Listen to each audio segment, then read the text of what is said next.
Hey everybody, welcome back to Let's Play Enter the Gungeon. I'm Nye. I'm Mako. I'm here again. So it's me and Mako. We're not doing the stream this time. And, yeah, I think I'm gonna go with the Marine. Regular costume or alternate costume? What do you think? What's the alternate costume look like? It's like a knight. Oh, regular costume. Regular costume? Okay. So we've killed the past everybody. I have not killed the Lich, however. So that's something that I need to do. Let's see, we have 8 Gungeon bucks, and can't buy anything with that. Fantastic. So it has been a little while since I last played Gungeon. So I'm expecting that Gungeon will kill me probably really rapidly as I get back into the game and really understand how to play again. Since the last time I was here, there was actually a sale in which Gungeon was part of it. Was part of the sale, and I actually went and picked it up after watching Nye play it for some. So congratulations, you are very good at selling things. I keep on hearing this. People keep on telling this. Now, is it just as hard as it looks? It is exactly as hard as it looks. I am toilets when it comes to working out when to dodge roll. It's I'm not gonna pretend I'm any good at the dodge roll, but it is the dodge roll is one of those mechanics that everybody has to learn at least once. Let's go ahead and lock in our key here. Ooh, potion of lead skin. Not particularly excited about it. Oh hey, there's a person up here. What do you want? So Mako, do you drink energy drinks? Not anymore. Not anymore. Okay, so there was once upon a time. I used to rather enjoy a good bottle of Jolt or something, but since I became diabetic, that's not really a smart thing to do, so... Well, you know, there are, like, non-sugary energy drinks. I suppose there are, but, I don't know, it's not quite the same. One of my coworkers subsists on energy drinks and typically drinks at least one on every shift. And I do say at least. I, on the other hand, try to avoid them as much as possible, but I do see them as a necessary evil every once in a while. And it's kind of interesting because I hate the taste, absolutely. Like, without question, I hate the taste of energy drinks. I think they're all terrible, and I've yet to find an energy drink that I thought actually tasted good. There've been a couple that have been decent, but I think the big problem I have with energy drinks is actually it's the aftertaste. There's something in the energy drink, I don't know what it is, but it's prevalent in every energy drink I've tasted, that has this just really nasty aftertaste, and I swear it's like a taurine or something. It's the only ones that I will actually, I'll actually willingly drink. There is the Java Monster. Tastes actually pretty good. It kind of disguises that taste. And then also in the Monster line, they've got this, like, I think they call them Monster Rehabs or something, that have like this very juicy taste. There's a I think it's the orange one that I kind of like. Then there's a red one that's okay, but it's a little bit too like sweet. Okay. Oh hey, haha. That's not a pillar. It looks like a pillar, but it's not one. Okay, well, so much for our flawless on this floor here. All the flawless matters is the boss, obviously, but... Well, you took a hit to your armor. Does that still count? Well, so the flawless only counts for the floor. It doesn't count for me. So, it only counts for the boss. It doesn't count for the floor. So technically, I am still, I'm still okay to flawless the boss and still get my chamber mastery. We did not get any additional keys on this floor, which is kind of upsetting. So I'm going to have to forego either of my 2 treasure chests to be able to go down. I think it is still worth it to go down to the oubliette. Hopefully... Well... So here's the thing, the way the bosses work, if I don't get a key, or sorry, if I don't get a gun before being the boss, I'm guaranteed to get a gun off the boss. So the trade-off that I have right now is, do I fight the boss, Sans gun, hopefully get... Okay, this is not going to be bad. Do you fight the boss, Sans gun, and, you know, take the chance of taking damage, do not having a better weapon available to you? Or do you go get a gun, you know, sacrifice a key, hope you get a key, and then, okay, so that was the hit that I did not want to take. That sucked. The Gatling Gull is not playing amazingly nice with me today. Yeah, do you choose to go in with just your basic pistol, and there's another hit, and, you know, accept the fact that you're going to take hits, but also you'll probably get a better gun by doing it that way? Especially considering that we have a blue chest and a brown chest as our two chests, neither of which is really going to be giving me a particularly... Okay, I'm just taking all kinds of damage here. Neither of which is going to give me a truly good chance at getting an amazing weapon. We're probably going to die. I'm just going to say that right now. I expect that, I'm not going to live. Now, what's kind of interesting is, kind of counter to the me not liking energy drinks, my boss drinks Mountain Dew Kickstart, which is one of those drinks that does not seem to have too much in the way of sugar, believe it or not. And it does not have an nasty aftertaste, but also I don't find it to be quite as effective as one of the other ones. So it's just kind of a weird thing for me. Like, I kind of want to drink energy drinks. The Patriots joined this. Why did the Patriots join the shootout twice?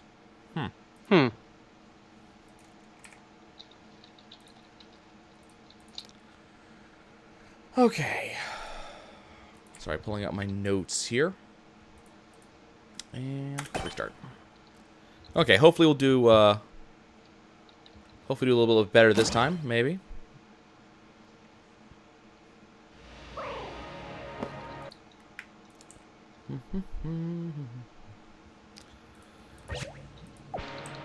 Should I go for curse mode?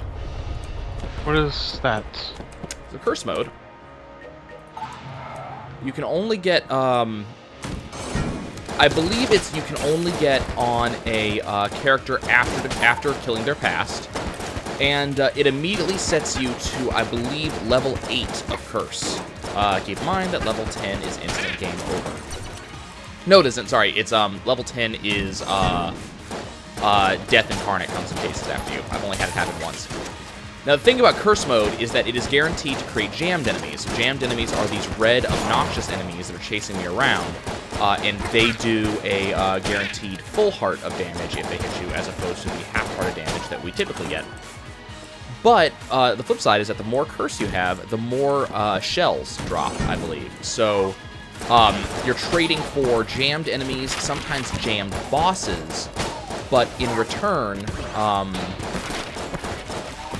more money, which means more items, which means possibly better chance of survival later on.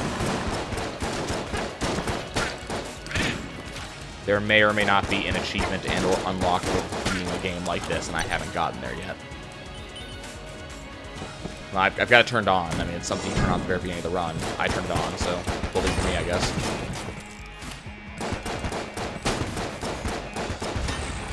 So, I forget. Have I told the, You're going all garbled suddenly. Oh dear, maybe my internet hasn't been fixed after all. Can you hear me now? I can hear you, but it's like you keep dipping in and out. Maybe they didn't fix the internet.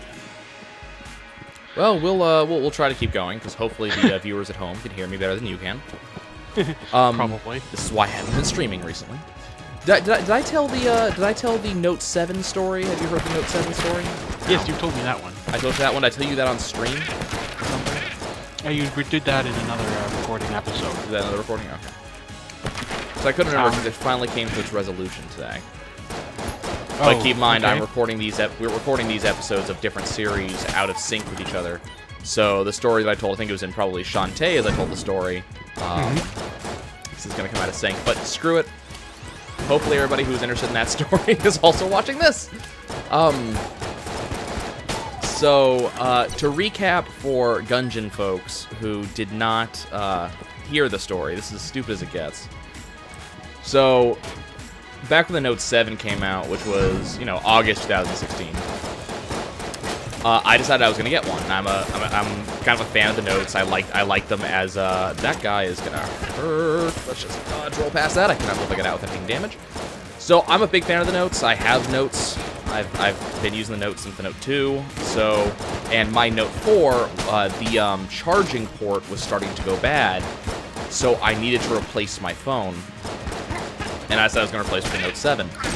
So, I went in, and, you know, because my family has been with our phone carrier for forever and ever and ever, we're given the option to do the whole equipment installment plan and gradually pay off our phones, which is going to be my option because I didn't want to drop $1,000 on a phone right now.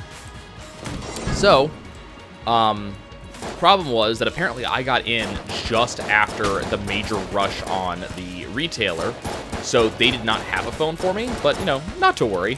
We'll just order you one, and it will be shipped right to your house. It's like, great, super, fantastic. So I had them order me the phone, and had shipped to my house and set under our equipment installment plan. Well, the day after it came in, the Note 7 recall was instituted. That should tell you a lot about my luck for those who haven't been following my channel for very long. And even though the recall was supposed to move very quickly, there was no contact between, you know, me and my company, or Samsung and me, telling me, hey, when are they going to be available? I had a business trip I had to go on where I was going to be gone for a while and would need a phone, so I had to keep my old one because my new one, you know, Note 7 was not allowed onto airplanes by FAA regulations, and you kind of can't argue with that. So, you know, I didn't hear anything from them, and then it just happened that, you know, I'm one of those people who I don't like being left in the dark, so I was making fairly regular phone calls to my local store for my my phone company to say, hey, when the hell are you getting this in stock? And then I finally heard from them, hey, we're getting it on Wednesday. It's great, you're getting it on Wednesday. Awesome, I'll be in there on Wednesday. So I went on Wednesday. They didn't have it, like, at all. Completely sold out. And in an example of terrible customer service that will continue throughout the remainder of this story, no one at that store would tell me where I could find one. Like, they couldn't tell me about any other store that had one in stock. Naturally, I was just a little bit irritated by this. That's probably the secret room right there. And you know what? Yeah. Ooh. So, started calling around, called multiple other locations, and no other location had one until I got to a location that was about 15-20 minutes away from me. And they said, yeah, we have them. I'm like, amazing. Nobody seems to have them. They're like, yeah, nobody seems to want them. And I'm like, you haven't been paying attention lately, have you? So I went over to that store, talked to the woman who said they had it. Thankfully, she wasn't lying. And, you know, to give you an example of how much I knew things were going to go badly, you know, the Note 7 recall, the retailers were not holding the replacement phones for people who had to replace their phone. They were selling them to all incoming customers. They wouldn't hold one either. So just gigantic. Whoever decided that faucet was to be shot out of the cannon into the sun. Because, you know, apparently this is my fault that the phone got recalled. You know, it's not, you know, it's not something that has to be fixed on behalf of the carrier. And I have complained in the past when a customer has blamed me for something going wrong with a product I sold. So keep in mind, I'm not saying that it's their fault. I am saying it is kind of a little bit on them to replace it when they said they were going to. Man, these guns suck. So, yeah, they were not, you know. Anyways, so I got in, and so the woman starts trying to do the return for my phone, but it doesn't seem to be working all that well, because apparently, in order to do the return, they need the transaction number and the register number. And having worked in retail, I understand how much of a pain in the ass it is to try to do a return without having this information, so I understood exactly what was going on. And I, you know, told them, okay, you know what, how do I get those? Well, you're going to have to call the store in question. Great, so I called the store in question. And the store in question told me, yeah, we can't give that information out over the phone. You're going to have to come here. Now, keep in mind, this store is 20 minutes away from the store I was currently at, so not exactly convenient. But, you know, it's in the middle of the day, it's 3-something, I'm not really worried about it. So I'm like, sure, I will totally come and I'll, you know, go over there and do it. So I get to that store, talk to him directly, and he starts looking at my account, and he finds that, oh, you must have done this online, huh? And I went, no, I did this right here at this register. And he goes, oh, we had to order this for you? I said, yes. And he goes, oh, I am so sorry. There is no transaction or register number for this purchase. And I went, what? And they said, yeah, because it's technically an online order, it doesn't have that stuff. You know, we just have to force it through. I am so, whoops, okay, that was damage. They said, I'm so sorry we didn't tell you about this over the phone. I would have told you. That manager just has to force it through. And I went, great, what's your name? And he gave me his name, and I said, great. I'll go talk to that manager immediately. And we kind of came to the conclusion that whoever I was talking to, the girl that was taking care of me was not a manager. And that's fine. I have no problem with that. That is not her problem. So I went back over. Give me money. Okay, what gun... Okay, well... terrible weapons are terrible. So I went back, spoke to the manager, who was back off break, and he kind of was already a little bit suspicious. He's like, wait, who told them supposed to force it? And I went, this person. This is their name. This is the store they're from. Oh, okay. He tries to force it. No such luck. And so, you know, I'm getting a little bit irritated because now I've been at this for over an hour with 40 minutes... Sorry, over an hour and a half with 40 minutes of driving involved. Where was the barrel room? Was that this room? So, he calls up his tech support line to try to get it fixed for me. And they do a bunch of stuff. They're trying to get it fixed, and they're just having no luck with it.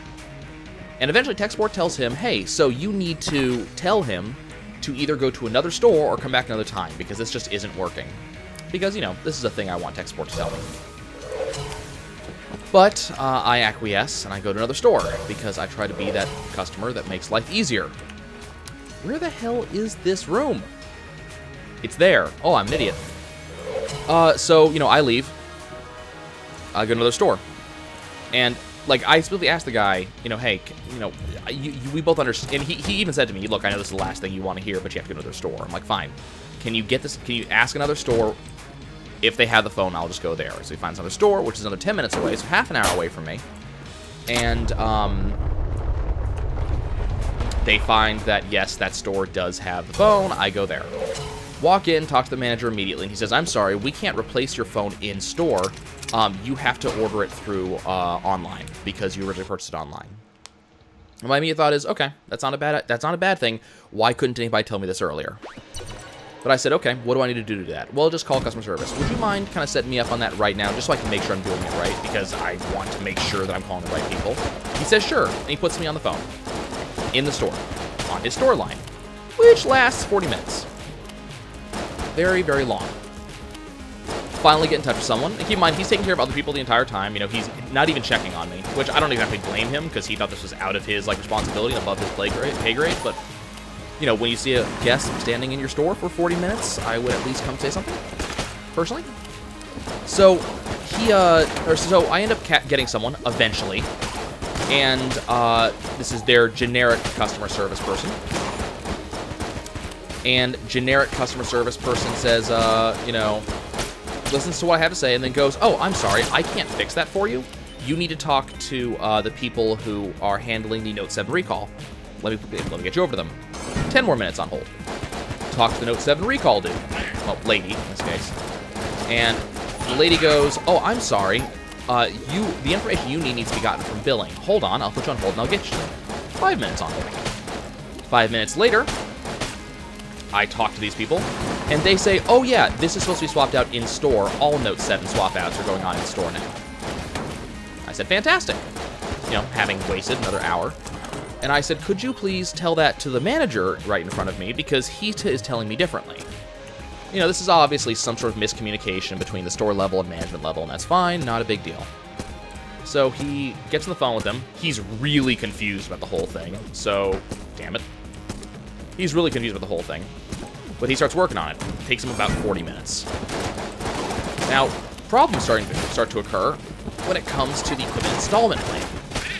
because apparently it can't just be transferred, because apparently it has to do with the MEID and IMEI numbers, the serial numbers for phones. It's got to be transferred over, a whole big pain in the ass. So, having talked to them, they say, okay, this is what we're going to do. We're going to cancel the current equipment installment plan, and we're going to set up a new one. I said, okay, cool. That sounds technical and sounds like something I don't even know. Well, you do, because you have to put down your initial payment again. And I went, that sounds different and not at all right. But I was running out of time, because I had started this whole slog at 3:30, and it was nearing on 7:30, and I had to be someplace at 8 for work. So I put down the $150 for a second time. So keep in mind, I have technically paid for the starting initial thing for this phone twice. And I said, okay, so I'm getting that $150 back, right? He said, of course you are. I said, okay, how are we doing that? You just need to call customer service and they'll hook you up. Here's all the information that you need to know. Great.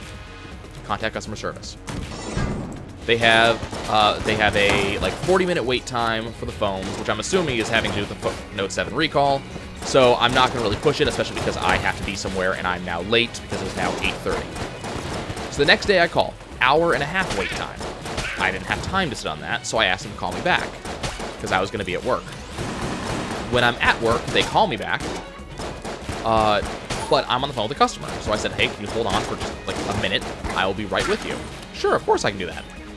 So a minute later, I go back to the phone. They've hung up on me. I try to call back. 3-hour wait time. So I decided that wasn't something that was going to happen immediately, and I would try again in a few minutes. So 9 o'clock rolls around, 3 hours later, call back, trying to get through again, 3-hour wait time. Now I have time because I'm no longer at work. So I said, sure, I'll wait. 11 o'clock rolls around, so a little bit early, it's fantastic. 11 o'clock rolls around, they give me a phone call to ask what's going on. And I tell them the whole situation, that, you know, we had done this, and, you know, I'm trying to figure out where my money is. And that's the thing, I'm trying to figure out where my money is. And she's like, oh, not a big deal. You know, it's going to be sent right back to you on, it's going to send right back to you. It's going to go right back in your card. I said, great, awesome. How do they know what card it's on? Excuse me? I said, well, you know, when they did this whole thing, they didn't ask me for card information or anything. So how do they know what card to put it back on? Oh, not a big, okay, I'm just going to fall into a pit. I said, oh, that's not a big deal. It's going to go right back on the card you originally paid on. Great, fantastic. When should I expect that to happen? You know, the normal customer questions that you should expect your customer to ask. Oh, it should be back there on Tuesday. Fantastic. I thank you so much for your help. This was a bit of an inconvenience, but, you know, not a big deal. So Tuesday rolls around. Wow, there's a lot of jammed enemies. Baker, are you seeing this? That's a lot of jammed enemies. This is ridiculous. So Tuesday rolls around. Nothing in my bank account. And I check both my debit card, which I paid the original $150 on, and my credit card, which I paid the second $150 on, just in case. Nothing. No pending transaction. Nothing on my, you know, they didn't add it to my bill or anything like that. Nothing. Just no money. Just missing. Weird. So I call again. 40-minute wait time. But I wait on this one. Talk to a person. I said, hey, look. The money that and I told her the whole story all over again. I said, the money that I'm waiting on is missing. What's going on? And she double-checks it, and she goes, look, I am so sorry that they did not tell you the first time, but this should take between 7 to 10 business days. And I went, okay, well, that's good to know that, you know, Tuesday is nowhere near 7 to 10 business days from the day of this transaction. You know, the 7th business day is Friday, not Tuesday, so I really wish you would have told me that.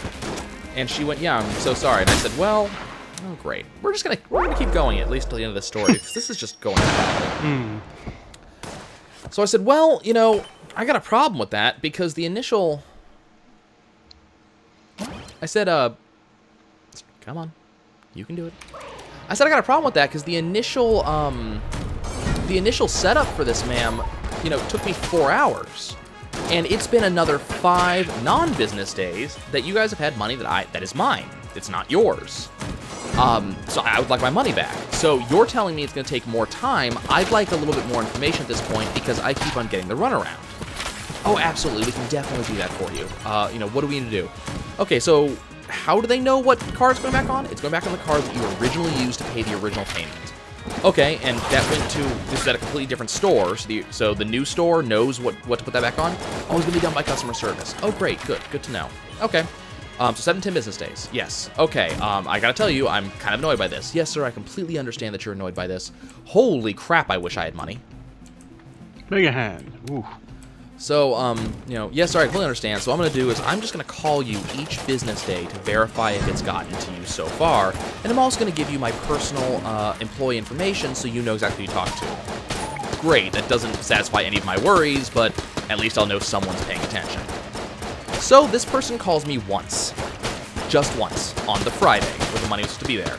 I'm busy at work, so I can't answer. They leave a message. This person never calls again. So I wait another 5 non-business days to see if it shows up. That would be today. We get to today, nothing. Nothing in my account, nothing on either card, nothing pending, nothing at all. And also no communication from the phone company. So, understandably, in my opinion, I am kind of pissed off. Just a little bit. Oh, also, I should mention also just the level of stupid going on in this situation. As a apology from Samsung. Come on, this is from Samsung, not from my phone company, from the people who make the damn phone. From Samsung, an apology is being issued to all people who bought the phone, and they're giving us a $25 to be issued in either a gift certificate, a prepaid credit card, or bill pay, or something like that. Mm-hmm. So I asked, okay, how am I getting this? Because keep in mind, when I was in the store, someone else asked about this, and the store had no idea. Which is not putting warm feelings in my heart. So I asked, how am I getting this? And they said, well, you'll be receiving that as credit towards your bill within the next 2 to 3 billing cycles. I'm going to repeat that.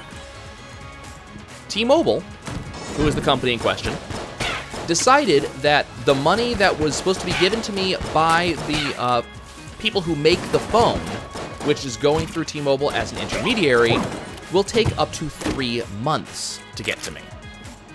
Ooh. Keep in mind that $25, near as I can tell, is meant to pay me for the 1 month I did not have access to my phone. So, that's the thing. So I called them today. Tried not to get angry. I think I did fairly well in not getting angry with the person on the phone. And I asked him to verify this for me because I was trying to figure out where this money went. So he went looking. And he went, I am so sorry, it looks like this issue was closed. You're saying you did not get any money. And I said, no, I have not received any money. And he goes, okay, let me go see if I can look that up for you. So he looks it up, and turns out, lo and behold, no money had been put into my account, which is what I had been telling them for 2 weeks. I said, okay, well, you know, naturally, that is, you know, that's my money. I'd like to know when I can get it. He goes, let me go look that up, and I'll see how we can get that to you. Then he comes back to me and says, okay, I can get that back to you in one of 2 ways.